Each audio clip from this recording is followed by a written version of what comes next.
Chères lectrices, chers lecteurs, bonjour. Mon nom est Madame Lee.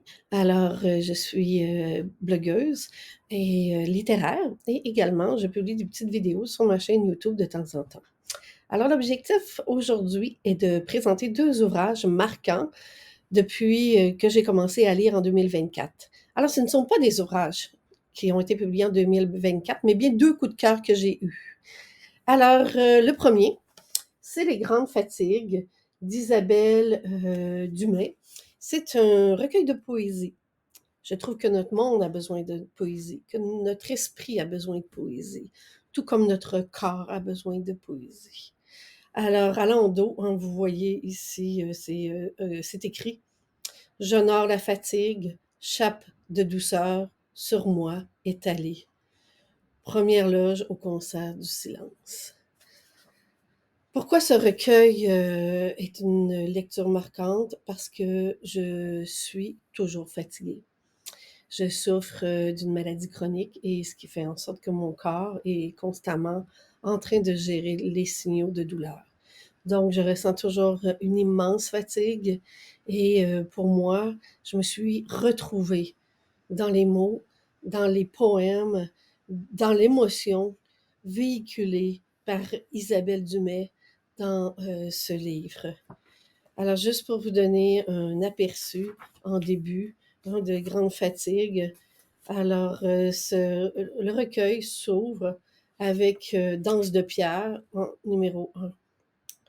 La fatigue, par exemple, au lieu de s'estomper et de réapparaître en cycle concis, devient une charge qui persiste dans le temps, multiplie ses occurrences et se manifeste de plus en plus fortement et de manière rapprochée, comme les vagues en rafale d'une mer puissante qui ne laisse pas le temps de reprendre souffle. C'est alors que cette mer les pétrit, les étire, les triture, les creuse, les sculpte et les transforme au point qu'un bout d'un moment, on ne les reconnaît plus très bien. Dans un siècle fatigué, ils ont appris à danser une valse intime avec cette compagne étrange qui à la fois massacre et déplie. Ils sont devenus des cavaliers très souples, bien ronds, aux formes aplaties, à la peau détruite et douce. On pense en les regardant à du ver de mer ou à des cailloux qui roulent dans le ressac, puis déposent enfin sur la grève, une fois retournés 1000 fois. C'est beau, hein? Ça traite de nous, de moi, de la fatigue qui se cache parfois derrière un masque. Alors, c'est une, je dirais que les maladies chroniques sont souvent liées à des traumas et notre cerveau, à un moment donné, finit par tout simplement se laisser aller et à ne plus faire en sorte que nous étions ce que nous étions. Ce que nous, pour faire en sorte que nous ne pouvons plus être ce que nous étions.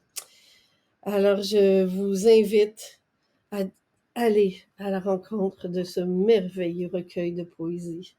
Comme moi, vous allez certainement être touché par la plume d'Isabelle Dumais. Et vous voyez, c'est une mer ici qui est en page couverture. C'est la mer avec des rochers. Et quelque part, hein, la mer, c'est tellement beau, mais il y a hein, une couche sous et on ne voit pas. Hein, qu'est-ce qu'il y a derrière ce beau rideau d'eau? Mon deuxième livre, ma deuxième lecture marquante, c'est ici, Comment devenir un monstre de Jean Barbe. Alors, j'ai lu ce livre dans le cadre de mon club de lecture. Et en avril, c'était le livre qui était à l'honneur pour nous hein, lors de notre rencontre.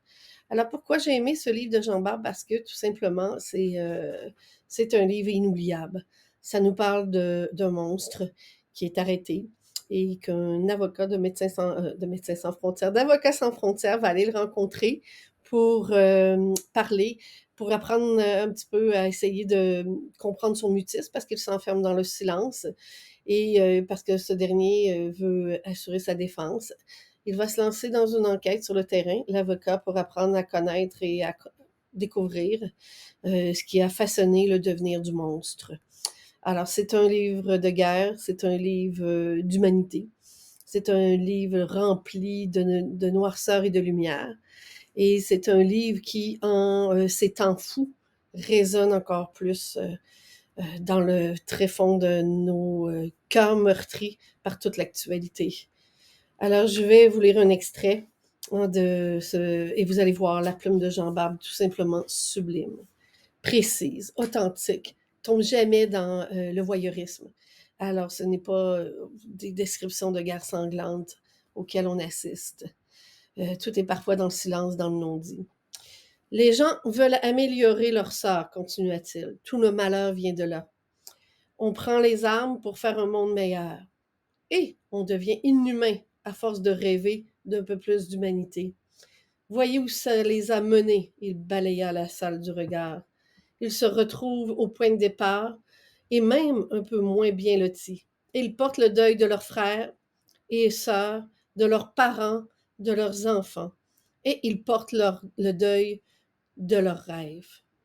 Soudain, il m'agrippa le bras, ses doigts s'enfonçaient dans ma chair avec toute sa force de vieux soldat. Vous savez comment la guerre finira par disparaître? Me demanda-t-il. Et, dans ses yeux, il n'y avait pas un gramme d'humour, rien pour pétiller, deux trous noirs absorbant la lumière. Je ne sais pas. La guerre disparaîtra quand il n'y aura plus une seule personne sur Terre pour rêver mieux. C'est puissant.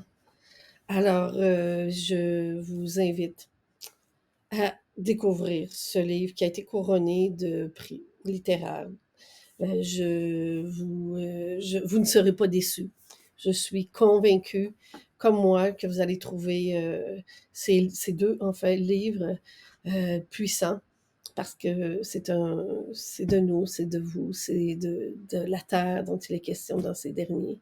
Et la guerre, tout comme les maladies chroniques, sont un mal qui afflige euh, tout le monde. Alors, je vous souhaite de belles lectures. N'hésitez pas à aller consulter mon blog à l'adresse www.madameli.ca. J'ai rédigé des chroniques sur comment devenir un monstre. J'ai présenté aussi quelques poèmes d'Isabelle Dumais sur mon blog également. Alors, au plaisir de vous retrouver ici ou ailleurs. Et surtout, n'hésitez pas à vous abonner à ma chaîne YouTube. J'ai pas beaucoup d'abonnés, alors ça me ferait grandement plaisir. Et écrivez-moi un petit commentaire pour me dire si vous avez lu ces deux livres ou encore si vous avez l'intention de les lire. Alors, au plaisir.